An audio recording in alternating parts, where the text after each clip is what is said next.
Major భ్రమ ఏంటంటే ఆహారంలో వెజిటేబుల్స్ తీసుకుంటే పొటాటో తినొద్దు, బీట్రూట్ తినొద్దు, క్యారెట్ తినొద్దు అంటాం. అంటే దుంపలు తినొద్దు అంటాం. అదే ఫ్రూట్స్లో తీసుకుంటే మ్యాంగో, సీతాఫలం, పైనాపిల్, గ్రేప్స్, సపోటా ఇవన్నీ తినొద్దండి. బేసిక్ హై గ్లైసెమిక్ ఫుడ్స్ తినొద్దు.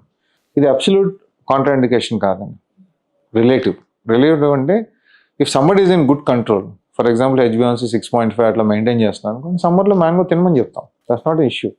కాకపోతే ఏంటంటే మనం మొత్తం మీల్ తినేసి ఆ మ్యాంగో ఫుల్గా తినేస్తే వర్కౌట్ అవ్వదు. So we have to cut our meal into half.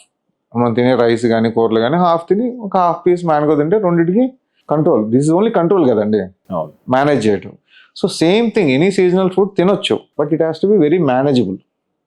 మొత్తం మనం తినాల్సిన పొద్దు నుంచి సాయంత్రం తినాల్సిన క్యాలరీ తినేసి మిగతా ఇవి కూడా తినేద్దామంటే వర్కౌట్ అవుతుంది. అలాగే పొటాటోస్ తినకూడదు అంటారు.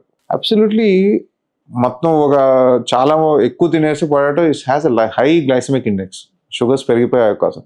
దానికి తినే పద్ధతులు ఉన్నాయి. పొటాటోని ఉడకబెట్టేసి ఫ్రిడ్జ్లో పెట్టేసండి, 24 hours రెసిస్టెన్స్ స్టార్ట్ చేయకపోతే దాంతో తినండి, షుగర్ ఏం పెరగదు అప్పుడు.